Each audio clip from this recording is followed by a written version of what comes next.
kilasy tomboko avy tonga amin'ny fotoana ifanomezana indray isika isaky ny alarbialina tahaka izao miarabanao manaraka ny fandarana sahila sao eto amin'ny fahitalavitra MBS ny onjapeo MBS ary ny tambajotra tserasera ihany koa izay mampita amintsika izao fandarana izao. Ny vaovao malaza amin'izao fotoana izao moa dia miako ny fandalovan'ny Indrividoza Batsiray izay mampitondra takaitra ny faritra maro tany atsimo Antsinananosi maro ny fotodrafitrasa sy ny trano fonenana simba ary ampolony maro ihany koa no namoy ny ainy ka izay eto amin'ny sahila sao izay mbola iombonako amin'ny namana Clémence Rarinirina iaran'olitra ny fandarana sy arabantsika rehefa avy eo ny teny fampiononana ho an'ny malagasy rehetra ho an'ireo fianakaviana izay voatery namoy ny ainy tao anatin'iny loza voajanahary ny serana ny farany herinandro lasa teo iny. Ho resantsika tao anatin'ny fandarana ihany koa ny akon'izay fandalovan'ny Indrividoza izay be dia be koa ny vaovao mafana aza misaraka amin'ny fandarana hatramin'ny farany miarabanao Clémence Rarinirina. Miarabanao namana Lilira Farala dia ankafaliana torak'izany ihany koa no erabanantsika rehetrarehetra izay mpanaraka sy tapaka ny fandarana sahila zao eto amin'ny MBS isaky ny alarbialina tahaka izao. Araka ny nambarana namana Lilira Farala teo dia horesantsika izay ako ny fandalovan'ny Rividoza Batsiray izay famelohan'izay aloha zany dia isatarantsika angamba namana Lilira Farala ny fiarahana amin'ity alina ity ny firesahana ireo vaovao mafana ihany koa tato anatin'ny andro vitsy zay dia ny scandale tonga dia zay ngamba nilazantsika azy namana Lilia scandale nipoka tena anivon'ny tambajotra tserasera ary miteraka resabe tokoa amin'izao fotoana izao dia voalohany amin'izany ny raharaha mahavoatontonona ny ministra ny fitsarana Imbiky Herlaza asesitsika araka ny fotoana nipoirana zany ity vaovao ity ka nipoirana zany aloha dia ny ampamoaka tamin'ny alalana vidéo izay nataony ny filohan'ny RMDM diaspora Ramatoa Fanirisoa mizara roa mazava tsara ilay fampahafantarana ireo raharaha nambarany fa mahavoasaringotra ny ministra Imbiky Herlaza izay ka ny voalohany amin'izany dia ny hoe fangalana vola nataon'ny vehivavy antsoina hoe Raisa tamina teratany karana amin'ny rahalahy izay ambara moa zany fa dia fianakavian'ny Raisa ihany ary no ampangaina ho ny iray tendro tamin'ny Edy Bois de Rose ka norahonana hogadraina zany izy amin'ny rahalahy reo. Nambarany Ramatoa Fanirisoa moa fa dia mpanera miasa ho an'Andriamatoa ministra io Raisa io.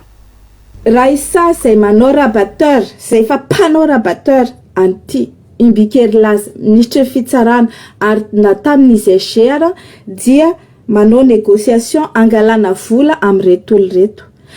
Izahay tompoko efa niverifie misy sa tsisy le dossier andreo olo reo. Nisy ve sa tsisy inculpation andreo olo reo ao anatin'ny dossier ny Edy Bois de Rose. Nisy ve sa tsisy ny déferment andreo olo reo. Dia izany rehetrarehetra izany nijerenay. Araka ny zavatra hita dia dossier Edy Bois de Rose efa voatsara. Ary efa mandeha appel dia efa voatsara teo amin'ny appel efa nandeha ihany koa cassation dia any amin'ny cassation izy izao. Raha ohatra zany ka dossier mandeha appel le izy raha ohatra reto olo reto no tsaraina tao anatin'izany dossier ny Edy Bois de Rose zany dia tokony mandat d'arrêt à l'audience sy condamnation à l'audience no azony zareo dia exécution na mandat d'arrêt no tokony ataon'le polisy sy horesahany Raisa sy ministra amin'izareo. Tsy izay nefa ny zavatra mitranga, tsy resaka hoe exécution na mandat d'arrêt fa resaka hoe dossier vaovao mihitsy. Dia eo amin'izay le hoe apparemment zany montevanyity le John ao anatin'ny épisode 3 hoe io John ekipan'io John polisy io no tena manao an'le dossier izy tena masosotra ohatr'izao fa i ministra zany au courant liste hoe andraso paye le vola dia manome topia andreo polisy dia tsy alefa lavitra le izy fa borikena. Taorininy ampamoaka iny moa dia namaly ny ministra Imbiky Herlaza fa dia hoe tsy miankina amin'ny Facebook izy ny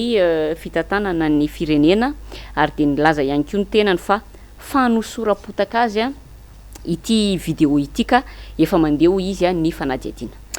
arak'izany anisan'ny anadiady an'ity raharaha ty koa isika Clémence Ranirina ary toy ny fanao atao anaty fandarana dia manasa vahiny isika izay heverina fa afaka hitafatafa sy aneo hevitra izara vaovao be deaibe amintsika mpanaraka ny fandarana. Ampifaliana no andraisantsika n'Andriamatoa Elion Rarson izay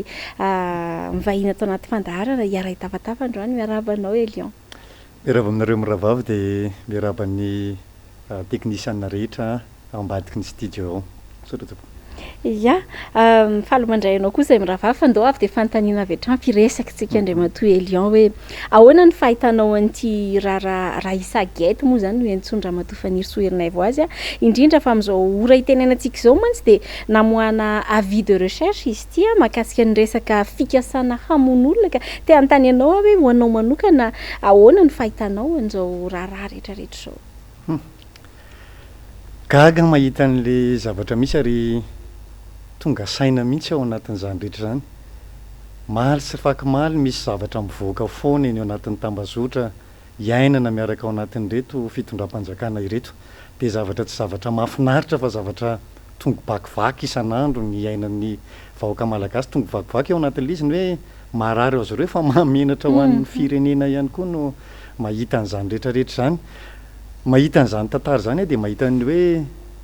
misy olona karamaina, misy olona makavoly etseroa dia tena mahatsapitsika ao anatin'izany hoe zany ve sisa ny fitondrana fanjakana eto amin'ity firenena ity. Tsisy tsony zany ny tena hoe mandeha am-pahamarinana fa dia tsy maintsy resa-bola zany ka ny fotsy lasa mainty, ny mainty lasa fotsy ao anatin'izany rehetra zany. Mijery an'le hoe mitantarany Raisa tsisy nafantatra azy alohan'ny vanim-potoana tahaka izao fa rehefa mipoaka le afera vao hoe misy zany vehivavy zany tahaka izao ny mombamomba azy dia nanomboka teo tsika dia gaga tao anatin'ny tambazotra hoe lasa misy avis de recherche ao anazy zany hoe marina zany nambarany ny tany ambadika tany mombamomba azy hoe olona tsy dia milamina loatra ty vehivavy ty ary manamarina an'izany ny zavatra navoaka ny polisy pirenena hoe enjehan'ny lalàna avis de recherche namon'olona izay no fahafantarana tao anatin'ny polisy pirenena. Eto zany tsika dia mahita tsara mihitsy hoe misy zavatra tokony hidirana lalina eto amin'ny tany sy ny firenena. Misy zavatra maika tsy dinihana fa zavatra ny zavatra tsy dia mamaika loatra no tena mibahan-toerana eto amin'ity tany sy ny firenena ity. Dia hitantsika tsy gagitsika raha zao no iainan'ny firenena satria fahalovana tena fahalovana dia tena hoe tsy misy olona mandeha amin'ny mahitsy tsony ao anatin'ny fianina fa dia tena potika tanteraka le firenentsika. Zay ngamba no hitako ao anatin'izay fotoana izay. Ahoana ny hevitra manokana raha naheno an'ilay fanehoan-kevitra Andriamatoa Minisitra milaza fa hoe fa nasoketana azy iny raha iny fa tsy marina velively le zavatra nyresana tao anatin'ilay vidéo. Tamin'ny ao anatin'ny voalohany nahitany tao anatin'le fomba hitenenina ny ray aloha dia ny hoe tsy miresaka mahakasika ary amin'ny tambazotra araka ny teneninao teo dia variana satria tany anatin'ny tambazotra ihany nangalany n'le vaovao zay nahavariana anaty ao anatin'izay vanim-potoana izay. Ity zany dia ny hoe tafiditra ao anatiny mahakasika minisitra. Raha ohatra zany nitsikitsika tsy mandindia foana fa raha ohatra zany ianao ao anatin'io tsy nanao nininina mihitsy donc tsisy resaka anao fa matoty zavatra ty tafaresaka tao anatin'izay fotoana izay dia ny hoe misy zavatra zay mamofopofona anao tao anatin'izay tantara zay. Eo zany tsy misy olona mandendeha ho azy ka hoe ianao tsy naninina ka dia resahana fa matoa misy zavatra ny ambadika any mahavoasaringotra anao dikan'izany ao anatin'le izy tao. Matoa ihany koa tsy niteny ny minisitra tao anatin'ity hoe tsy fantatra ity vehivavy ity fa tsy niresaka izy tao anatin'izay fotoana izay ny dikan'izany move tena tsy fantatra ny marina sa misy zavatra ny ambadika any ka tsy afaka ilazana fotsiny tao anatin'izay hoe tsy dia maripototra ny fampanganana ao anatin'ity fa misy zavatra tena tiany tenenina. Zay zany ny tena mahagaga anao anatin'le tantarany hoe ny minisitra rehefa miresaka tao anatin'izy dia fa nisorapotaka anahy. Raha ohatra veriko aminareo ihany hoe tsy misy olona ho sorapotaka amin'ny zavatra kitalatala moramora ohatr'izany fa matoa ianao zany tafiditra ao anatina zavatra anankiray ny malagasy miteny mihitsy hoe tena nitsikitsika ho atsy mandeha foana fa tena aora ya fa talohan'ny nivoan'ny fampafantarana fikaroana moa zany na vidy recherche-ny Raisa iny a dia nisy nakakeriny ny zanaky ny teratany karana voatontonona ota ao anatin'iny raharaha Raisa Gate iny ihany koa fantaniana tiako apetraka aminao Andriamatoa Elion hoe fifandry finjavatra ve sa ahoana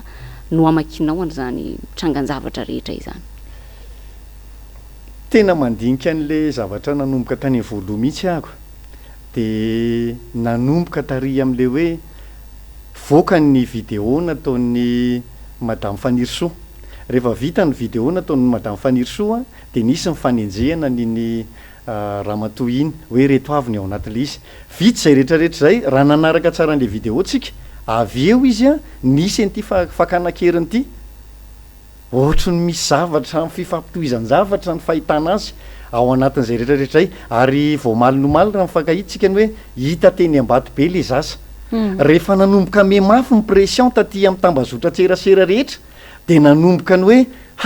misy zavatra tsy normaly ity raha fakanakeriny de ny hoe tsisy amoditra n'iny zazakely iny fa ny fantatra hatram'izay de ny hoe rehefa alainakeriny zaza ao arinan'iny de misy fitakiana vola fa ty zany nalainakeriny le zaza de rehefa mafy be ny pression taty amin'ny tambazotra sy ny namany de mivoaka moramora le zaza. Inona ny dikan'izany rehetrarehetra zany? Misy antony zany, misy zavatra zany eo ambadika zany hoe rehefa mafy ny pression misy zavatra tsy azo atao tsony de tsy maintsy misy zavatra ny ambadika any milase.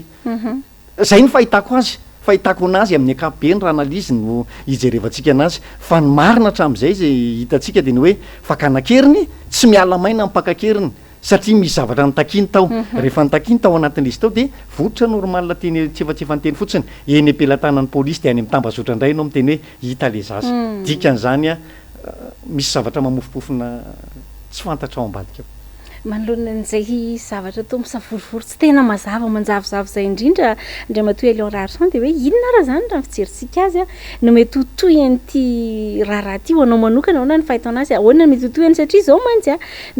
misy be deabe ny zavatra mitranga toy ireny fa lasa mangingina de any mandrimandry any ny resaka raharaha kolokolo sy fanararaotam-pahefana efa be deabe ny tompony andraikitra ny toriana tompony andraikitra ambony maro teto amin'ny firenena sa ve hoe mety mba handray ny andraikiny ihany koa reo raha fipitsarana antsika manana ny paka manana ny Bianco de mety handray andraikitra momba ny fampahombiazana ny ezaka amin'ny famoahana ny marina amin'ity raharaha ty ve reny rafitra ireny. Ianareo moa zany amin'ny mahampanao politika anareo de zay no mahatonga anay mametraka an'ilay fanontaniana hoe mety handrainy andraikiny ve izy ireo sa de mandrimandry am'izao ty resaka ty satria aoka tsy ho adinotsika ihany koa fa Ramatoa Fanirsoa Erinaivo resahantsika eto ty dia filohan'ny RNDM diaspora ka zay fangaron-javatra maro zay mihitsy ny tiako ametrahana ny fanontaniana aminao. Saotra tompoka tena mahavariana ny zavatra tena mahavariana atsika mety so za rery ny variana ao anatin'izany fa nandeha ny resaka bombo society nandeha ny resaka écran plat nandeha ny resaka zavatra maro samihafa ao anatin'izay hoe tompona andraikitra ambony eto amin'ny tany sy ny firenena fa mbola tsy narefeo hoe hatreto ny toyny ary olona maro nefa nitory donc zany ao anatin'ny tao misy rafitra mazava nefa eto amintsika eo ny Bianco sy ny maro samihafa zay tokony andray an-tanana an'ireny. Ity indray zany zao misy raharaha vaovao zay mampisaringotra ary mamofopofona zavatra hafahafa ny ambadika any de mahavariana rehefa misy zavatra ohatran'izao de ny hoe miandry mpitory zahay zay foana matetika re de tonga saina ianao zany ao anatin'io hoe fampitorianina indray ny andrasana fa marafitra anao de misy zavatra tsy normal eo amin'ny tany sy ny firenena ianao ny miditra ijery nyreny lafiny zavatra maro samihafa reny de rehefa aveo ianao de mitondra an'le izy ao amin'ny ny rafitra hoe aty amin'ny tompona andraikitra tokony mahatanteraka azy hoe rehefa nydinianay tya ato aminareo zao fa zao ny tokony fa tsisy en'izany eto amintsika na ny fanadiadiana reo anatin'izao niala teo amin'ny asany nanatanteraka ny resaka écran plat fa maheny feofenao hoe misy toyiny de zao indray tsika ao anatin'ity fotoana ity ny mampalahelo zany de zao hoe rehefa aniza ny lalàna no henjehana fa rehefa aniza de tena matomomboka sy any ambadika any. Ohatra anankiray tena mampalahelo tao anatin'izay rehetrarehetra zay teny hoe nisy vanim-potoanany ka tena nenjehana mafy mihitsy zany président Ravalomanana zany hatramina resaka vatapato ohatry ny nataony zareo tery amin'ny kianjan'ny 13 mai fa tena miondrika ianao de nanao fitoriana fa aiza zany rehetrarehetra zany hoe inona ihany ary zany zavatra atao eto amin'ity raha hoe tanytandalàna de samy teny rehefa amina vanim-potoana hoe tanytandalàna Madagasikara rehefa anao fihetsiketsehana ny tokopanohatra tanytandalàna fa eto zany zao tanytandalàna Madagasikara ahoana ny fampiarana azy amin'io contexte misy io ny dikany zany ry izy mirahavavy de ny hoe misy zavatra eto amin'ny tany sy ny fireneny tokony ampiarina ny tanytandalàna andao ampiarina raha tsy meloka le olona ao anatin'io fotoana io zay zany fa raha ohatra kosa meloka le olona ao anatin'izany vanim-potoana zany mamenatra antsika eto amin'ny fireneny zany ary mijery antsika zao tontolo zao no manao hoe tena état de droit marina ve Madagasikara sady hoe atao hirahira fotsiny le izy hoe état de droit tsika rehefa amin'ny vanim-potoana mety mampetipety ny tsirairay avy fa amin'ny vanim-potoana mety tena manahirana anao de mangina ny be sy ny maro zay nga manitako anatin'izay mbola nampiomana moa raha mato faniry soerina hoe fa mbola isy épisode hafa ity raha isagety ity araka ny fiantsony azy ka ho hitantsika ihany moa zany ny toyan'izay raharaha zay fa akoatra n'iny raha isagety iny dia nanao ampamoaka ihany koa ny tenany mahakasika ny raharaha fangalana vola ihany izy tia voalaza ho nataony ny ministry ny fitsarana Imbikerilaza sy ny ministry ny fitaterana tamina olona iray izay mpanao safira izay manana taratasy ara-dalàna ho izy zareo zany kanefa dia nampidirina ponjavonjy-maika ihany koa dia hoenotsika aloha zay apahana vidéo nataony Ramatoa Faniry Soerina izay de ny lasa première chose nanaiky ministra fa nisy io fifampiresahana io deuxième chose nanaiky izy fa nisy fifampirarana entre anisy Marc Ation sy ministre troisième chose niala baly izy hoe resaka fivarotana tany Sainte-Marie no nisiny le fanomezana 2 milliards sy famerenana n'le 2 milliards de navoaka n'le taratasy kely fotsy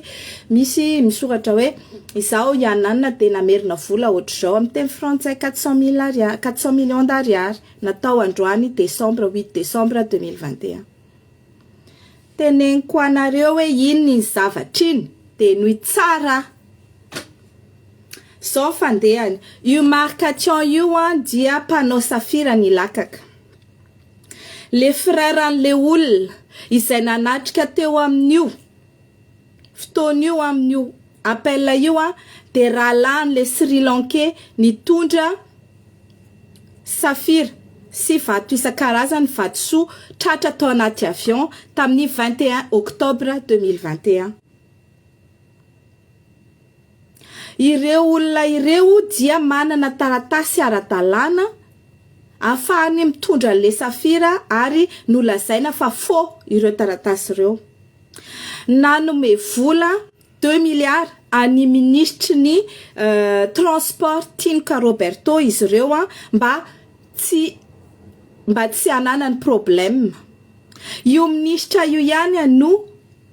nanitsika an'zareo hoe misy olona mitondra vato ao anatin'ny avion ry fandana Sambory rehefa voasambotra ireo loa de nalaza tamin'ny gazety sy ohatr'izany niazakazaka reto olo reto nanantona ny marika ahoana ny atao fa voasambotra le frère anay zao marika zany tena andrasika resaka ministra de lasa zareo nanao intervention tany ministra nandoa 2 milliards zany hoe 4 milliards zany ny volan'ireo olo ireo naloha 2 milliards tany amin'ny Tinoka 2 milliards tany amin'ny ministra rehefa nandoan'le 2 milliards izy tsy nety ngamba ny serasera ny ministra sy ny tao amin'ny fitsarana tsy maintsy placé sous mandat de dépôt ihany le olona de tsy nanaiky amin'izay le olona reto avereno le 2 milliards eo anelan'izay tompoko mbola nitaky 2 milliards indray ministra tamin'ireo olona ireo hoe apio 2 milliards le izy fa tsy nanaiky le tao amin'ny fitsarana sady mbola médiatiser le affaire ary atao expertise le vato zany hoe placé sous mandat de dépôt le olona manana taratasy nolazaina fa fony taratasiny nalaina vatony de mbola nangalana 2 milliards indray izy izay efa nandoa 4 milliards zay io affaire io mazava ve mahakasika n'ity raharaha faharoa ity moa dia rahantsika malala fa tsy nandany fa ahafantarana ny Andriamatoa Marc Ation ny ministra Imbikerilaza ary nilaza azy izy fa fifampivarotana tany a tsy raikitra no antony namerenana ny vola 2 miliara iraimbilanja na 400 tapitrisa ariary. Hitantsika ilay taratasy iny zay ny arahany rehetra nahita teny amin'ny tambajotra teny. Nasehony tamin'ny tambajotra raha teo ihany koa moa zany a ilay iny hitantsika iny fifampiresahana nisy ny rehetrarehetra tao anatin'ireny tamin'ny Val Décembre. Betsaka moa ny commentaire an'lazain'ny olona fa dia hitantsika eo amin'ilay taratasy hoe Val Décembre no nanaovana n'ilay taratasy scandale sur scandale andriamatoa Elion Rarson. Ahoana indray ny hevitrao mahakasika an'izay? Eto zany mijery an'le zava-misy a dia tsy mamaika an'le mpitondra ny hamany olona ny vahoaka malagasy fa zavatra hafa mihitsy no mamaika azy. Mijery an'le zavatra mifampiresahan'ny faniry soa teo a dia mahita ny zavatra mitrangany hoe misy aloha zany aloha le 2 miliara zay aloha zany hoe misy le 2 miliara tsy nandahan'izay ny ministra tao anatiny fa mahakasika an'le resaka inona izy teo, mahakasika an'le resaka afera dia ny hoe afera inona ny tao anatin'le izy. Ny dikany zany ao anatin'le izy hoe vola be mihodina any ambadika any ary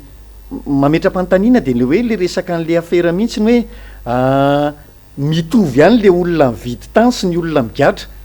sy ny olona hoe mifampiraharaha moa zany fa tao anatin'izay rehetra zay. Zay zany mahatonga sainanao anatin'le izy hoe ty olona ty fa manana olana amin'ny fitsarana mividy tany. Ahoana zany? Zany rehetrarehetra zany mahatonga sainanao anatina zavatra misy anankiray hoe en plus n'izay koa dia misy an'ilay taratasy nataona ministre ny fitsarana ao anatin'io mamoaka taratasy an-tanana tsisy inona izy teo anatin'io makany amin'ny raha fahafantarako anazy eo anatin'izany rehefa misy fifanarahana ohatran'ireny dia makany amin'izy izy teo makany amin'ny commune any amin'ny firaisana manamarina hoe misy zavatra ohatran'izao fifanarahanay fa ty tsisy dikan'izany tsy misy signature an'ilay olona ihany koa zay nameny vola tao anatin'izay rehetra zay midika ve zany fa inona marina na izara mametra-panontaniana tao anatiny madame Faniry Soa moa no niteny tao anatin'izy teo hoe zao io fa za tsy mahafantatra ny eo anatin'izay fa mahita an'lizy a dia manontany eo anatiny manao analizy hoe misy zavatra ao ary tsy nandany ministra dikan'izany ao anatin'izay rehetrarehetra zay a ny rapitso ny amarina an'io hoe misy zavatra tena mitombony io fa io za mino fa tsy hijanona io satria misy tantara mitohy foana ao anatin'izay rehetra zay. Resaka tantara mitombontsika dia ho hitantsika hoe ny fizotrany fa androany moa Ramatoa Faniry Soa dia efa nanao vidéo indray a dia ho hitantsika eo indray ny akon'izay zavatra ambaran'izay fa misy kosa Andriamatoa Elion Rarson no milaza fa hoe inina ratsiana hono ny ministra ny fitsarana Imbikery laza satria isan'ireo tsara toerana andimby ny Premier ministre Zay Christian. Misy kosa no miteny fa hoe inina aratsiana izy satria misy ny tsy mankasitraka ny hijanonany eo amin'izany toeran'ny ministra ny fitsarana izany taorian'ireny raha malama reny a. Misy koa ny feo milaza fa hoe avy ao anatiny ihany a no iangany ireny fandraratsiana ny ministra ireny. Miombon-kevitra amin'izany ve ianao? Eto tena variana mahita an'le olona rehefa mijery zavatra dia tena mijery amin'ny tena hoe maso tsy miangatra aloha nisy ve le zavatra dia rehefa tena manaraka eo tsika ao anatin'le izy a misy resaka vola sy ny resaka zavatra hafa ny ambadika tany zany hoe miteny ny madame Faniry Soa mety tsy miteniteny foana izy satria maninona manana zavatra ifampiresahana izy tao anatin'izay dia manomboka eo zany tsika dia lasa le olona no miinterpréter amin'izay mety ho finamanana na amin'izay mety ho taky zany fa tsy zany le izy fa hoe misy ve le izy. Rehefa manomboka misy le izy dia zay ny iverenako foana aminareo hoe nihitsikitsika io le retsy tsy mandindia foana fa tena ao le raha ary rehefa misy zavatra ianao hoe tsy manao nininona dikan'izany tsy misy dossier makasika anao fa matoa ianao zany ao anatin'io hoe misy anaranao voatonontonona ny ananina any ny dikany misy zavatra ny ambadika any tsy hoe kory hoe manaratsy an'izy na manaratsy an'izy fa rehefa mipetraka ianao tsy manao nininona tsisy anaranao mandeha any misy ministre be da be ao anatina gouvernement tange tsy hainona feo fa maninona ianao ny ao anatin'izay hoe misy tena dia tsy tiana fa tsy tiana dia manahoana loatra ao anatin'izay rehetra zay rehefa hitanao ianao fa tsy tiana ny olana manko izy miravavy dia zao ny plasena ministra zany alan-drivotra tokoa fa le alan-drivotra ao anatin'io dia nidikany a tena mipetraka ianao dia amin'izay tsy mitsoko irivotra io fa arakaraka ny anaovanao zavatra hitan'ny olona dia tsy maintsy miteny le olona raha zavatra tsara moa arabasoa raha tsara mitehaka ny olona fa ity zavatra ratsy dia mipetraka foana ny hoe solo tenanay ianareo amina sehatra rehetra de zay ny tena mahasary-piaro n'le vahoaka malagasy eo le adalàna eo le zavatra misy tsirairay avy eo anatin'io fa le tena mankarary ny vahoaka malagasy teny hoe zany ve mpitondra anay zany ve ny zavatra misy am'manoloana ny fahantrana vahoaka malagasy zany ve ny tokony hoe noeniny vahoaka malagasy eo anatin'izany rehetra zany zay ny ana no hitako ao anatin'izy ka tsy hoe manaratsy na tsy manaratsy le ao anatin'izy fa le zava-misy no tokony mamaly azy fa tsy le hoe hosorapotaka tsy any loatra ny itondrana anazy fa hoe tena nisy ve le zavatra ary raha nisy le zavatra teniteny foana ve le olona amarinina de zay le teneko anareo telo aloha hoe ny biany koa afaka miditra ao anatin'izay rehetrarehetra zay dikan'izany ao anatin'izay a misy ravitra tokony miezakazaka kokoa manafaingana ny tira raha ty ny malasa ny saina amin'izy ity moa izy mianada izy ty tsy hoe adi-pokotany na zavatra madinidinika ery fa rafitra ny resahana ary tompona andraikitra ambony eto amin'ny firenena ny resahana ohatrany matsiarokely an'le fomba fiteny frantsay hoe qui s'excuse s'accuse mampisalasala ihany satria raha ny fiarovatena no miazakazaka be ao aorianany fitrangan-javatra tahaka ireny de tao vao maika mampitombo zay mety ho aiazy tepitepy fa de mitombo io ny fanadiadiana ho hitantsika eo ny hotoy an'indra raha iny a izay ihany koa ngamba no anakatonatsika an'izay lafiny anankiray izay aloha fa hiverina zavatra hafa kely sika nisy fotoana ny filohan'ny république Andriamatoa Andry Rajoelina de nilaza hoe gouvernement d'action gouvernement aveo de lasa nivadika indray hoe gouvernement de combat raha tsy diso no mijoro eto Madagasikara hoy izy fa raha nita aloha ary zay miravavy moa tsy samba no miteny an'izany fa de lasa voatery miteny satria mahita araka atao ahoana araka ny teninao teo Elion Rarson de ohatrany hoe gouvernement de scandale nataony hoe riche en scandale no hita amin'izao fotoana izao eto amin'ny tany sy ny firenena eto Madagasikara eto manomboka re ihany koa ny feo miely any rehetrarehetra any amin'ny tokony hanolona amin'izay ireo mpikambana eo anivon'ny gouvernement ary misy mihitsy aza moa ny mpanao politika zay ataoko hoe miray tendro sy miaraka amin'ny fitondrana toa ny député Brunel Razafitsian-Draofa no miteny ankehitriny hoe tokony hosoloana ny prime ministre izay efa mbolana maro koa no tsy hitantsika teny an-tsehatra raha manamarika isika tokony hosoloana ve ny prime ministre Andriamatoa Elion Rarson ary anankiray koa hoe hanova zavatra eto amin'ny firenena ara ve ny fanoloana azy raha hosoloana izy de ahoana ihany koa mikasika andreo ministre inamovible sy le tena tsy mety miala amin'ny toerany mihitsy les intouchables manahoana ny mahakasika andreny raha iresaka an'izay hoe fanovana gouvernement izay isika ny zavatra anankiray tsara ao marina aloha de zay ny zavatra tokony ho hitany vahoaka malagasy ao anatin'le izy le programme anasa mihitsy aloha ny idirako de hitantsika ao anatin'io hoe tokony hosoloana sa tsy tokony hosoloana raha nahitatsika tao anatina propagande ny resahana tamin'izany vanim-potoana zany hoe reto ny programme anasa zay eritreretina tao anatin'izay ny resaka UEM fa am'izao tsika miteny zao tsika androany misy programme anasa ve le fitondram-panjakana ary raha hoe te apetraka ao anatin'le izy hoe isan'andro ianao tena mahita tao anatin'ny fotoana fa tena ohatra mitazapotsiny manoloana ny zavatra misy iaina ny vahoaka malagasy raha tsy ilaza zao tsika tao anatin'ity misondrotra ny resaka PPN fa mare ministry ny varotra ve ianao miteny hoe midina sur terrain de mijery an'izany tena misy olona ve tena mandray andraikitra resaka transport ahoana ny zavatra iainana ao anatiny niakatra tao anatin'izay fotoana zay niakatra ny ino izy teo resaka transport tena tsy misy miresaka ao anatin'io fa ny zompandrifa ny lasana keny maki nanontany hoe tsy mety io zavatra ataonareo io betabe zany ny ainana ao anatin'le izy ny ministra tena hoe tsy tataboloatsony le programme anasa mihitsy no olana eto amin'ny tany sy ny firenena any ka lozika raha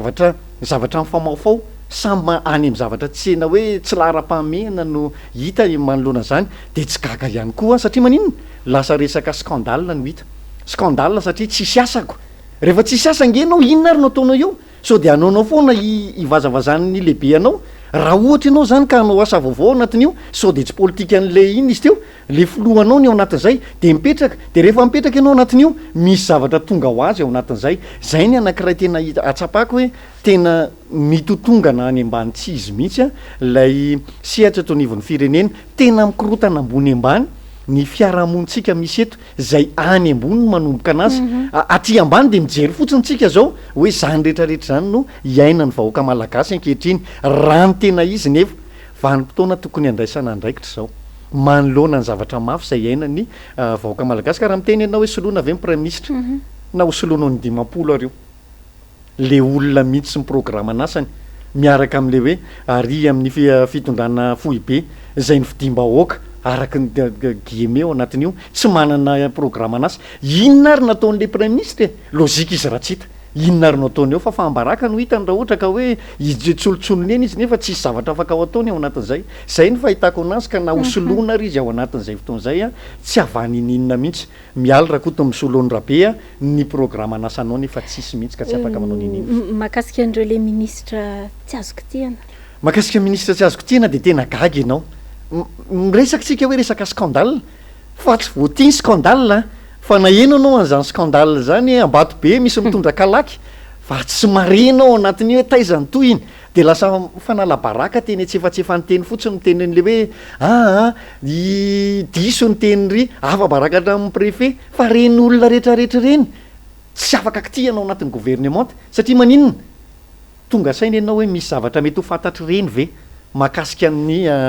mpitondra manokana zany rehetra zany mahatonga sainanao anatin'izany hoe tsy misy olona tokony hoe tsy maty manota fa am'ty zany ianao mahita mihitsy raha tsy afaka kitikity anenina de efa manao ny tsy mety ary tadio tsara ry izy miravavy fa ny fitondram-panjakany zany inge ka tena jerena manokana ihany koa nytoetranao rehefa mitondra ianao satria mitondra fireneny zany inge ka manana capacité ana leader ianao anatin'izany rehetra zany zay mahatonga na mifampiresaka aminareo miravavy hoe tena eo mety ho fahaizana fa tena mikoty be ny fitondrantena amina fitondrana ny tany sy ny firenena ya fa efa nresaka scandale ihany mosika de efandresahanao teo ihany hoe nisy ny ministra voatontonona tamina raharaha bonbon sucette 20 milliards ariary tam'izany a ny ministra voatontonona tamina raharaha écran plat ny ministra voatontonona tamina raharaha kolikoly a ny ministra voatontonona tamin'ny fitondrantena tsy mendrika fitondrantena tsy mendrika moa zany zao de ohatrany hoe mampalahelo any satria lasa nampalaza ratsy an'ity fitondrana ity satria de mivoaka gazety indray ihany koa zao a ny vaovao mahakasika ny SGAP na ny secrétaire mpanjakana lefitra eo anivon'ny fiadidinan'ny republika izay vadin'ny mpikambana iray eo anivon'ny HCC a ary voatontonona ihany koa amina resaka adultère na resaka hoe fampirafesana raha ny vaovao zany zay navoaka ny gazety io hatrany io hitantsika io a inona daholo zany rehetrarehetra zany andriamatoa Eliao Raharsan tena menatra ry izy miravavy a tena menatra satria zany ny fahafantaran'ny olona atsika malagasy zany zao rehefa mijery vaovao ny any mpitan-dranomasina de mijery ny eto Madagasikara mpitondra eto Madagasikara de resaka scandale amina resaka adalana ohatra zany no hita de tena variny ianao zany ao anatin'ry hoe mialany eo de mitonga indray ry anankiray ry raha pitso indray inona no hita zavatra ohatran'izany zany ny ahitanao de manongo tena manoloana ny zanako satria mitaiza ny zanako ako zany de miresaka le zanako hoe zany veridada no ataon'ny fitondram-panjakana nefa zay mibeazina hoe tsy azo atao zany to ohatry ny efa zatra fanao zany ao anatiny zany ny tsy mpanao indray ary no ohatry ny mahavariana fa ohatry ny tondron'ny olona molitra kolotsaina ohatry zany ve no hitondrana ny firenena ao anatiny eo zany tokony tena petraka hoe mba tokony asiana disiplinina ihany fa tokony hiteny mihitsy ny fiangonana manoloana nyty kitaladala-piainana zay no ilazako anazy hoe ino ty kitaladala-piainana ity mitsangana ry fiangonana fa tena miady am'izany tsika ary ao anatin'izany mba handraimbava mba tenenina ny hoe tena oka mariny tena lasa ho an'ny taranakitsika no ohatry manana oa inona zany lesona ratsy de ao anatin'le lesona ratsy ao anatin'le izy to tahaky ny marina to tahaky ny tsy mampanina ntsony zany hoe ianina mangalatra ny vadiny ianina ihany zany no hita fa aloha re tena mba misy mihitsy hoe ny ray aman-dreny mpiangonana aloha mba hiteny fa tena mahamenatra androany zao tsika miresaka an'izany eto aminareo miravavy a fa mbola isy verapitso tsy ho tapitra mihitsy ty zany satria so de mba efa fiainana mihitsy tia kidaladala ty engane ka tena mba hifarany eto mba fanirina zany ao anatin'io mba hifarany eto ty resaka kidaladala ty fa tena mahamenatra loatra alohan'ny andraisan'ny namana lelira farala ty hiteny kely fotsiny hoe raha ny tokony ho izy a ny fametrahanan'ireny olona mitanandraikitra ambony reny raha ny reharehany zao fitondrano zao de nalaza be le resaka hoe enquête de moralité raha tsaroantsika tsara fa ny zavatra misy monko zany am'izao fotoana zao de io rahantsika mahita io fa le culture na démission na ny limogeage koa de tena tsy misy koa am'izao hoe ohatrany hoe tsy hay hoe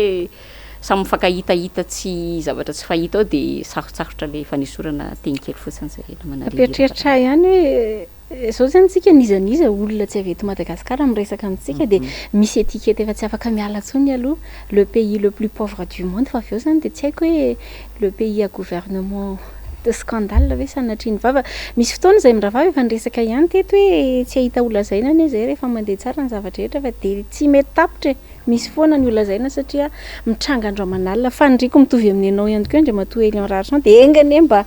ho farany ane zao zavatra zao fa hijanona kely amin'izay resaka politika izay hatrany tsika raha sitrakao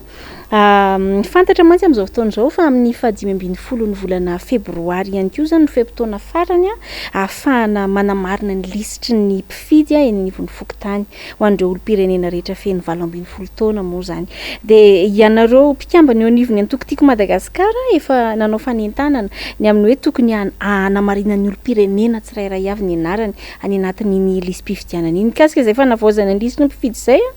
raha ny tokony ho izy man dia tokony hoe refonte no atao izany hoe tena famerenana ny fandrafetana ny lisitra mihitsy no tokony atao fa hatreto aloha dia mbola fanavaozana fotsiny ihany no misy io lisitra io tsara patsahivina fa io anefa no nampitaraina be tamin'ny resaka doublon tamin'ny farany ary dia eo zany ny velom-panontaniana Andriamatoa Elion Rarson indrindra mavy eo anivony antokotiko Madagasikara anao hoe tena matoky an'izay lisitra ivoaka eo zay ve ny avy eo anivony antokotiko Madagasikara satria ity fanavaozana resahana eto ity dia ity ny fanavaozana alohan'ny fanavaozana farany amin'ny taona 2024 raha natadiditsika dia tany famindram-pahefana ny filohan'ny seni teo aloha makany amin'ny filohan'ny seni zao dia vao nandray fitenenana mihitsy ny filohan'ny seni zao dia niteny hoe tsy nahita doublon zahay tamin'le lista teo aloha nefa raha natadidy tsara tsika tamin'ny fotoana izay nandraisan'ny filoha lefitry ny seni tamin'izany vanim-potoana zany namoaka mihitsy izy hoe misy ny resaka doublon ary nanomboka teo amin'izay ny resaka scandale zany rehetrarehetra zany no mametraka fanontaniana amin'ity an'io ty hoe seni ho an'ny fitondram-panjakana ve reto raha ohatra zany ianao mandray fitantana mpanjakana indrindra fa zavatra ngezabe ohatrany reny no mangina aloha ny zavatra ataonao fa mijery tsara mihitsy ny zavatra misy rehetra zay ianao vao manao inona moa valandresaka ho an'ny mpanao gazety hoe araky ny hitanay dia zao misy tsy zany ny faharoa dia zao ralina ny ataondrareo an'ity révision annuelle liste électorale zany hoe raha io système anaovandrareo azy io voalohany aloha efa tara zay vao tonga teny amin'ny fokotany ny liste électorale zay ahitsy tsy nijeren'izany zareo fa tonga dia nalefany fotsiny ary raha mandinika nareo manamarina zany ny zavatra misy mitranga amin'izay fotoana zao tsy misy tamintamy mataon'ny seni atao mangingina ny ambadika any itsika ty amin'ny mpanohatra no mamoaka hoe ho tapitra ny 15 ny volana febroary io ny valandresaka ny fanentanana tsy misy manao ny ainao manjery fa misy zavatra tena hitanao mihitsy hoe misy zavatra fomponosina ao ambadika ao ray zay ny faharoa resaka karapokotany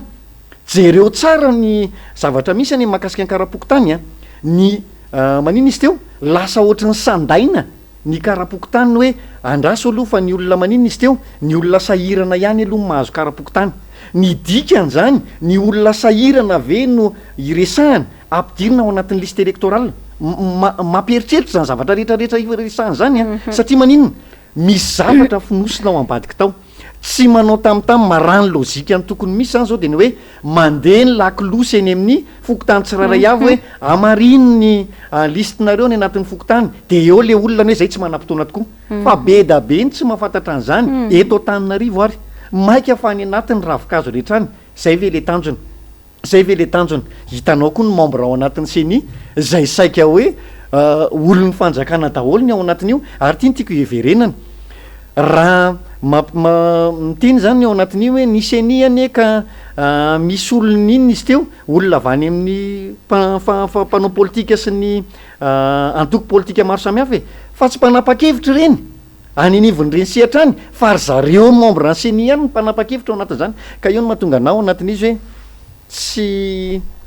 alao aloha diniana mazava mihitsy de raha namijery mihitsy ty fotoana ty hoe amin'ny 15 volana de tena manao antsoavo atsika ao anivon'ny olo-pirenena tsiraray avy fa tena zao ny ny iny izy teo ny firenetsika potika tanteraka amin'ny firenetsika satria maninona tsy nandray andraikitra tsika io zao tenenina ao anatin'izany hoe ezahanay ty misy zavatra ho ataonay ho ataonay matotra fa tsy zany le izy fa miantso ny olo-pirenena andana soraty aloha fa nefa ran'io tsy maintsy amin'ny fifidianana ihany handana soraty ny anaranareo aiza any fokotany tsirairay avy satria izay ny andrasany ianao tsy manoratra ny anaranao any amin'iny izy teo any amin'ny fokotany ny andrasany de izy ao anatin'izay rehetrarehetra zay de mamoaka scénario vaovao foana izy miresaka moa anao teo hoe afenipenina ohatra mitady ohatra hoe kitranao-trano sy ny sisa milaza ny solombavam-bahoaka ny boriboritany faharoa avy amin'ny RDL ny Ramatolo Antorakotomanga hoe amin'ny 2023 de efa miomana ny amin'ny fandresena premier tour ny filoham-pirenena Andrinirina Rajoelina zany zavatra rehetra nambaranao teo zany ve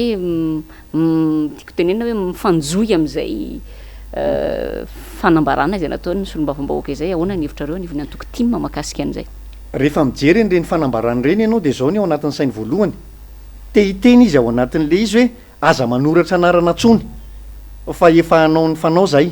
ny dikany zany ao anatin'izay rehetrarehetra zay de ataony aloha zay tsy hampiditra ny anaranao ao anatin'ny lisy-pifidianana fa maninona izy no ao anatin'ny fotoana mampiditra an'le anarana no mibloqué reny zany de mampiady ny sainao izy ao anatin'io hoe aza mampiditra ny anaranao ao zay ny anankiray fa ny faharoa anatin'izay de ny hoe zay le niteneko anareo zay ny mahakasika ny karapokotany efa misy zavatra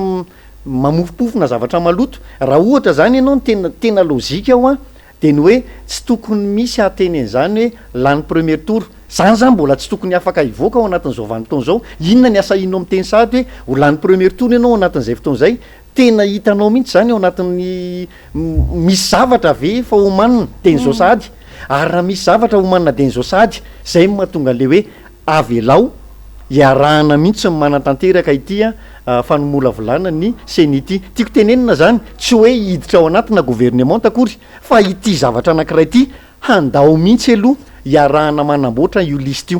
io liste io nefa mahatonga ny olana teto amin'ny tany sy ny fireneny miainga avy amin'io liste io no tsy maintsy arahany rehetra ary io tsy hoe ny atoko eo amin'ny fitondrana ihany no hitenenana hoe izy nanao an'io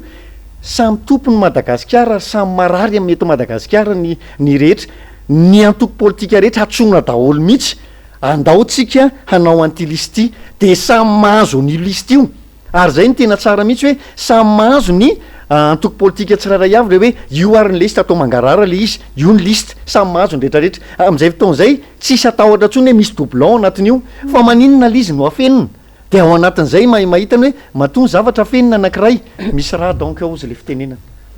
ohatrany hoe somary tsapa hoe misy fandraisana ndraikitra inina tsy raisina ao anatin'le izy mety manamarina ve zay an'le fitompona teny fantatra aty alobe sady milaza ny fahalanina fidinana voalohany tantara mitoy de iara-itazana eto tsika rehetra fa amarana antsika an'izay resaka pejy politika zay ndre matoe Lion Rarson mizahatra tsy azontsika dinganina satria dia voavy nolalovantsika ny 7 febroary 7 febroary zay fantatsika tsara 13 taona lasa izay no nisy an'iny raharaha sabotsy mena ny antsona azy angamba izy zay samedi rouge niparitaka tamin'ny tambajotra tserasera farany teo le resaka ny fanaovan'ny mpanohitra tamin'izany fotoana zany ary nandritra n'iny nisy an'ilay nanangana feo tao anatin'ny fivoriana iny tena hoe tsy maintsy mitady fompontsika ahafahana manasoketa ny filoham-pirenena Marc Ravalomanana tamin'izany fotoana zany mba hampahomby an'iny lazaina hoe tolona moa tamin'izany fotoana zany 7 teny lazaina hoe tolona ho an'ny demokrasia nampanantenana be ny hoe demokrasia ny tena antony anaovantsika ny tolona de mipetraka zany ny fanontaniana eto hoe 13 taona aty aoriana aiza ho aizy tsika Andriamatoa Lion Rarson amin'izany hoe fampandalana sy fampanjakana ny resaka demokrasia zany eto Madagasikara ary anankiray fanontaniana zay mbola tsy mety ho voavaly ary mampanitika ny sainy maro ihany koa de ny hoe ho anao manokana iza marina no tena atao ambadika reny raharaha 7 febroary 2024 reny sorana mentraka fanontaniana tena mahitsy mamaly anazy satria mahita ao anatina tambazotra maro samihafa tsika io zavatra io tamin'izany vanim-potoana zany mety secret fa manomboka me misokatra misy révélation hitanao na ino révélation zao tsika ny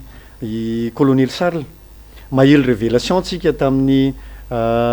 prime ministre Monja Rondefo mahelo révélation tsika ao anatin'ireny tambazotra ireny hoe tsy maintsy atao zay atezitra ny olona amin'ny président Ravalomanana tsy maintsy mandatsaka raha tsika ao anatin'io asesika tsika ny ihany mametraka fanontaniana ianao 10 taona ty arina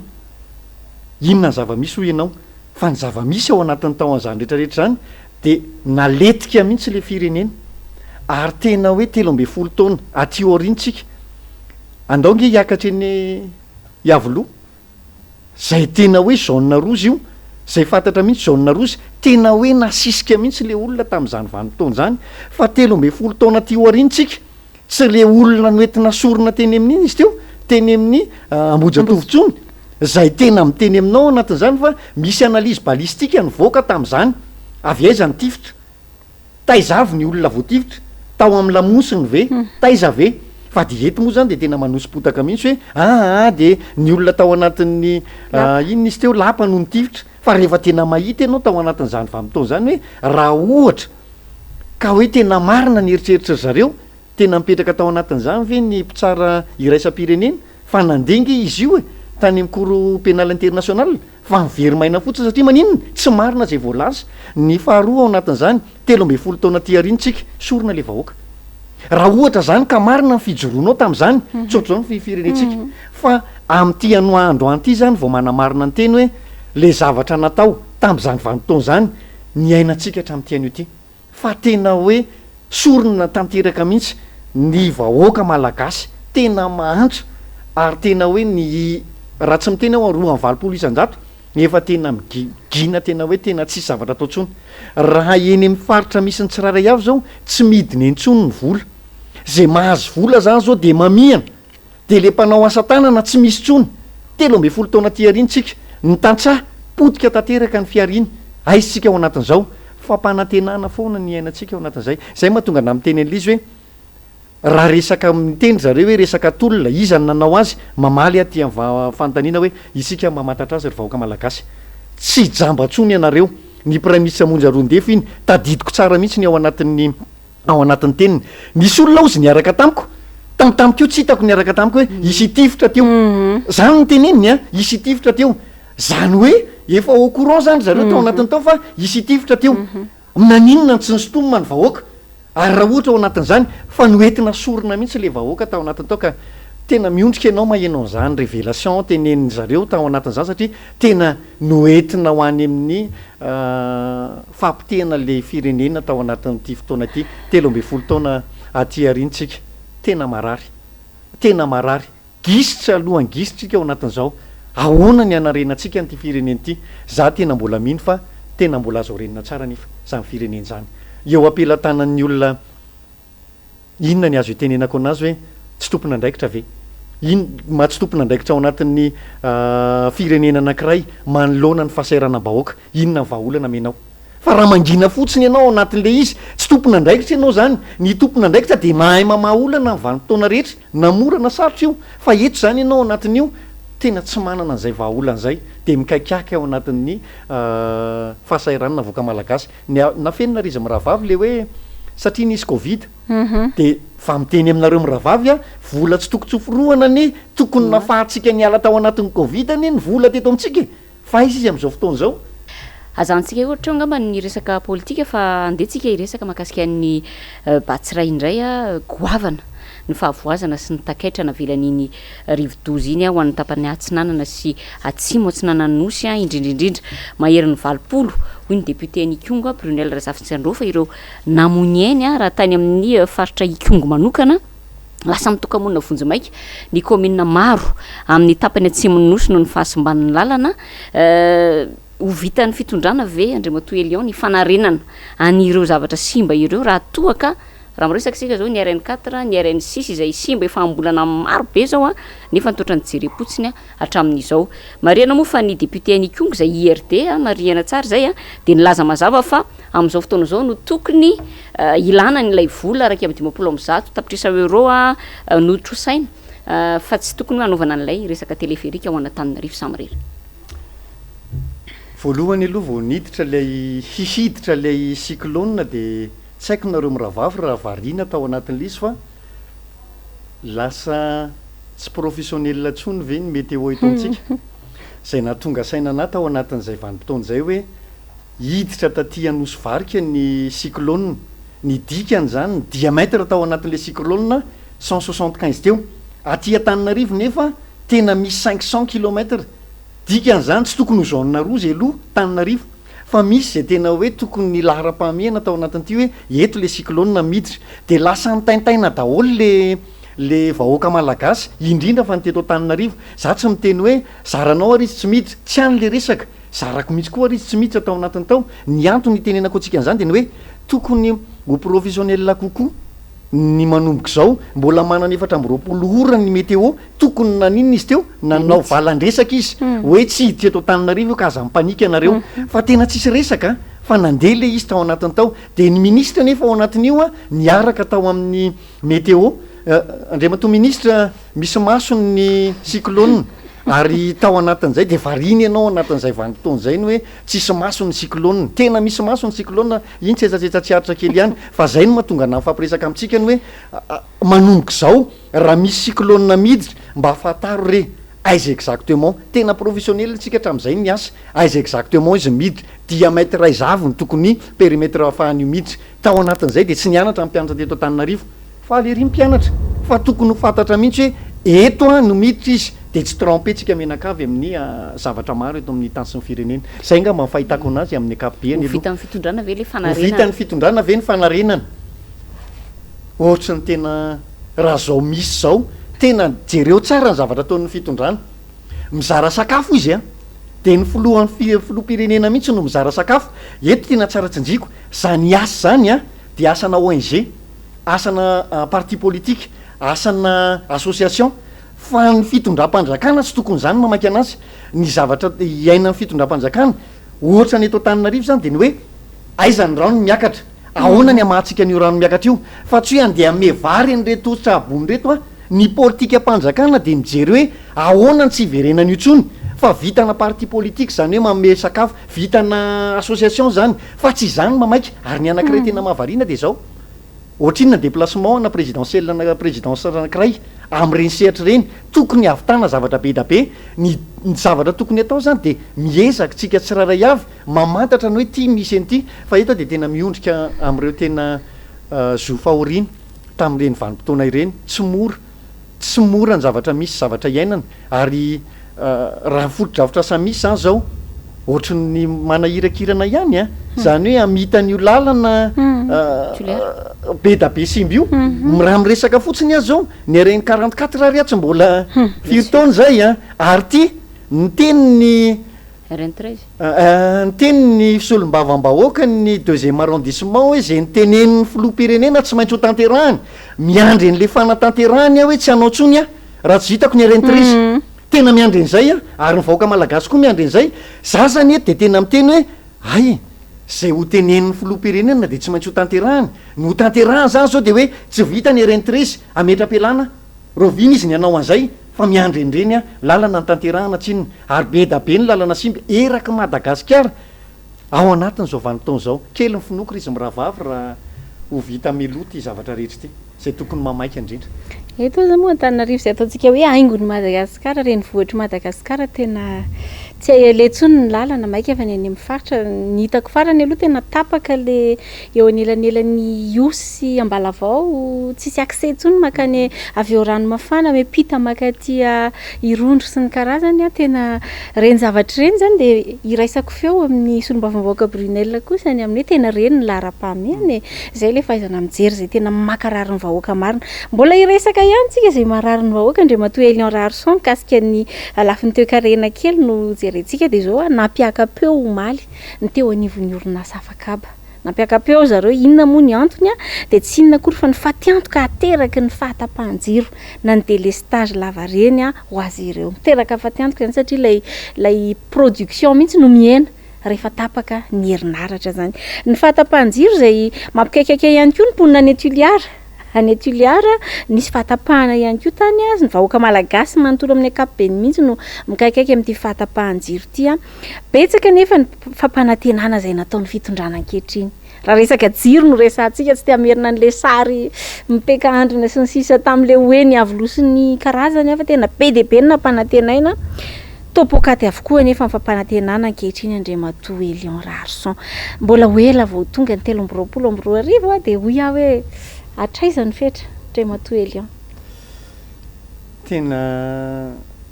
miainy eny amin'ny ivon'ny fiarahamonina ry izy mirahavavy a fa tena gravy efa tsisy vola le olona manofa ataontsika hoe ao anatina coiffure ianao a cyber ianao a be da be zany soam-panosodir ianao tsy maintsy manofa trano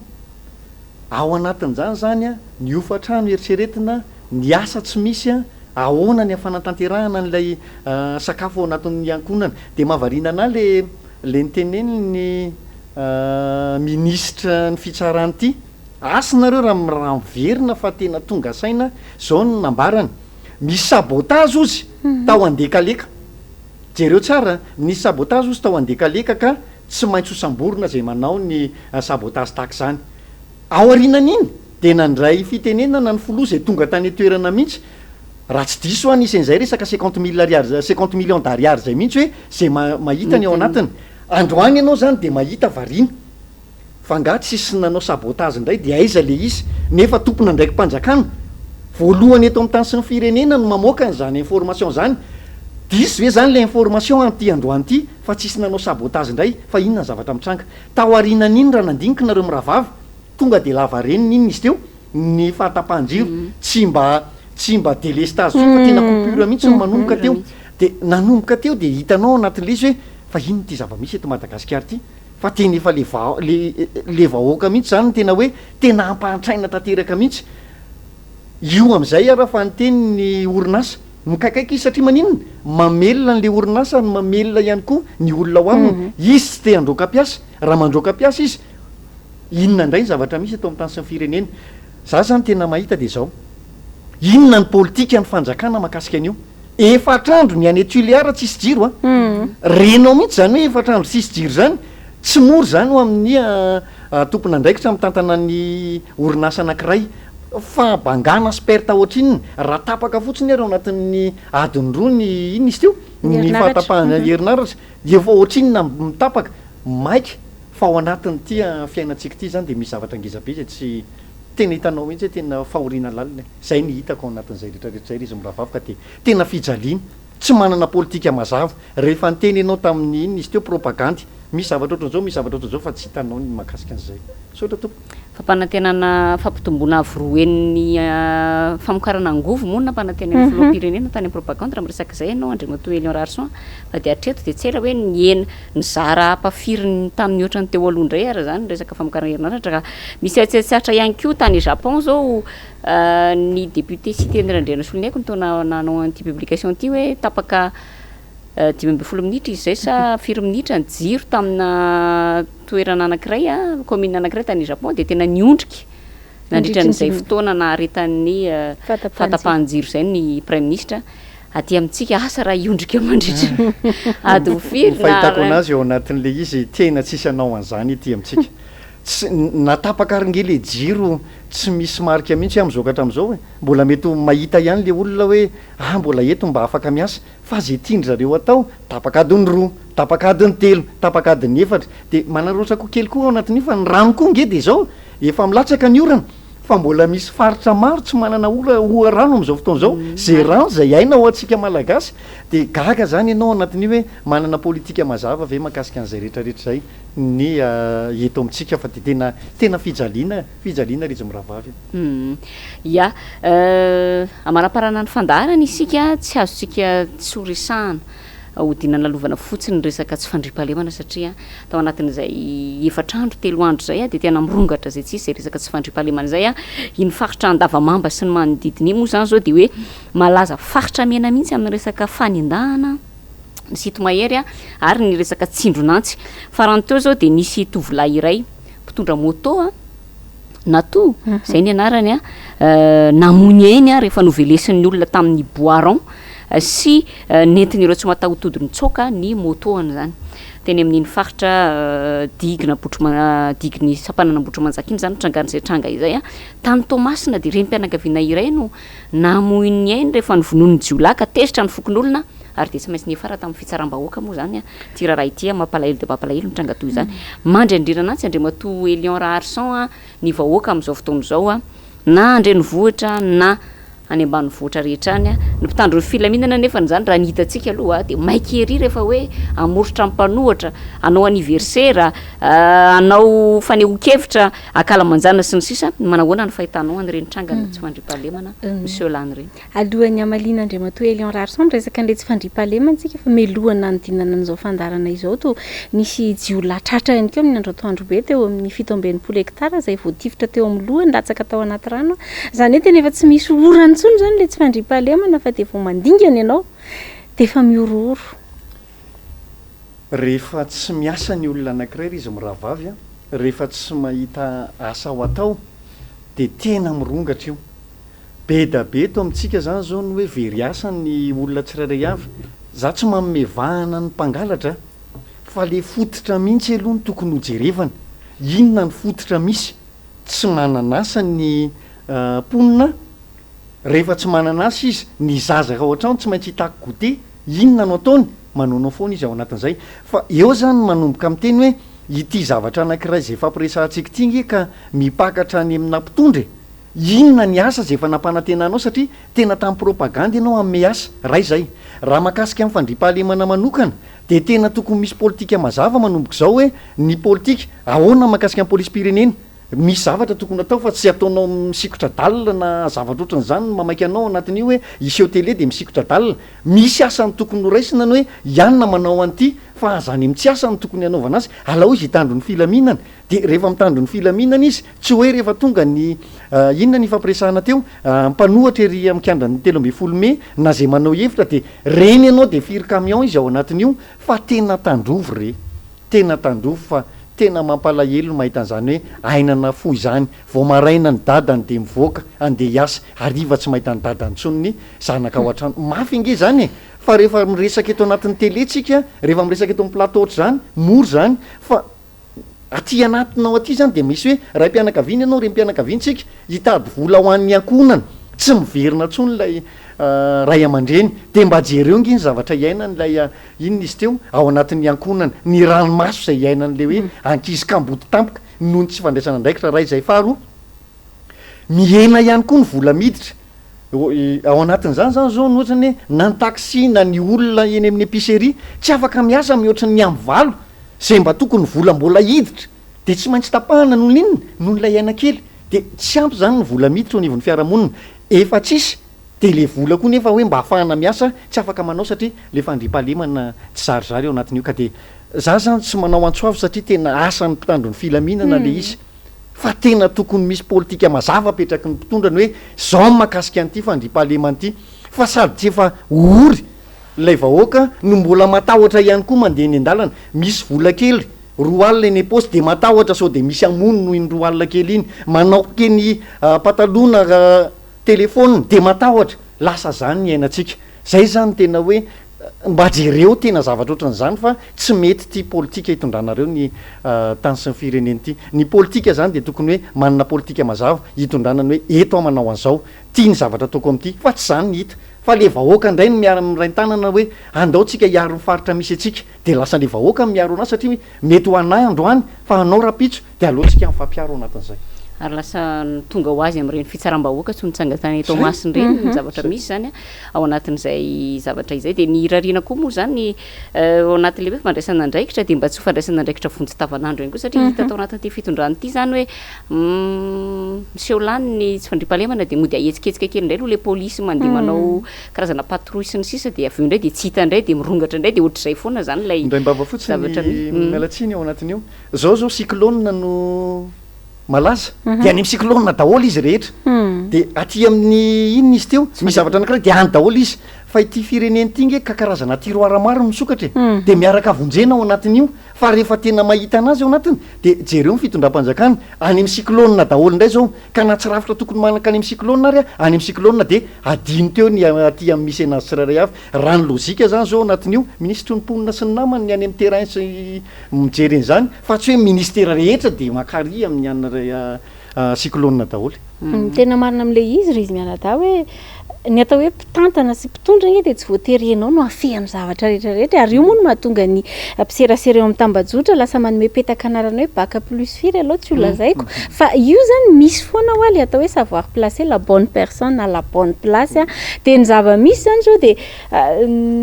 fonteny kely ty fa ohatrany somary natsikaikai ihany taloha nahatongavan'ny Batsiray moa de ny savoivo be teto Antananarivo ary be dia be fa neho-kevitra hoe sao de ny olona mamoaka nytony information tony no tena tokony mpanatsoana anaovana fanadihadiana fa tena mampiororo vahoaka ny Zoma de efa namoaka ny teo anivon'ny fiadidiana ny tanàna Antananarivo de efa nilaza sahady fa hoe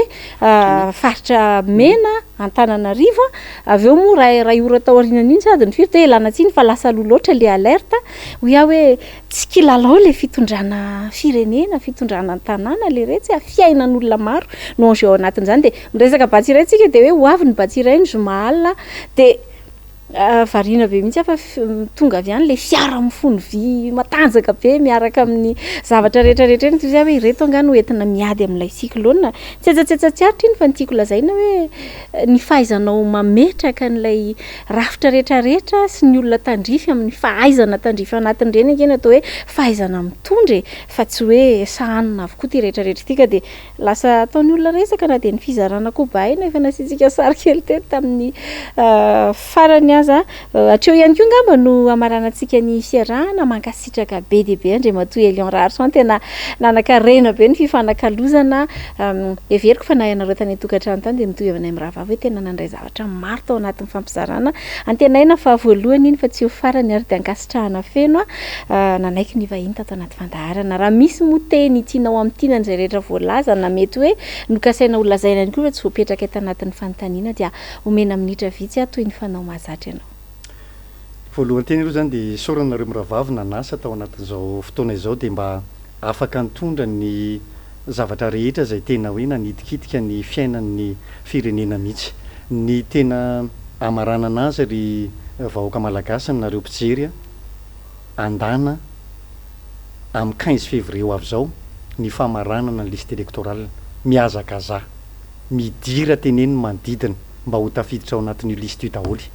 ao anatin'izany zany tena be da be ny fandemetsy aina sy ny namany ezao mandrakariva no afahantsika tena hoe tafiditra ny anatin'ireny liste reny ny anarantsika ny faharoa de mankahery fa tena tsy mora ny ainana eto amin'ny tany sy ny firenena ankehitriny tena miaina ao anatina fahoriana lalitsika zao ary fahoriana zay tena tsapatsika mihitsy fa tena miraviravitana ny ohatrany tsisy ray aman-dreny eto amin'ity tany sy ny firenena ity fa tena samy mamonjy ny ainy malagasika de mankasitraka tamin'ny fanasana de amin'ny manaraka indray sotra tompoko ya de zay ihany koa no etsitsika amaranana nyty fandarana amin'ity alina ity ankasitrana feno ianao Andriamatoa Elion Rarson ianao moa de mpikambana hoe nivony antokotiko Madagasikara ny vahiny tato anatin'ny fandarana Sahila zao atsika rehetra izay maniry ny hivahiny ato anatin'ny fandarana ampatsiahivana foana maimaim-poana ny fiakarana anatin'ny plateau maro be tsika no maneho hevitra ny anatin'ny ireny faneho-kevitra amin'ny onjam-peo samihafa ireny dia misokatra ho atsika rehetra izay manan-kevitra maniry ny tondra ny fahitantsika ny raharam-pirenena zao fandarana Sahila zao misalasala mandray anareo ampitiavana be zahay miravavy de aza dinoina ihany koa ny laharana izay afahantsika mifandray afahanareo miantso anay raha ohatra ka misy ny fanirinareo hiakatra ato anatin'ny fandarana dia ametraka ary izahay ny mandra-peona mandra-piresaka ho amin'ny manaraka indray samy tsara tompo klasy tompo vavy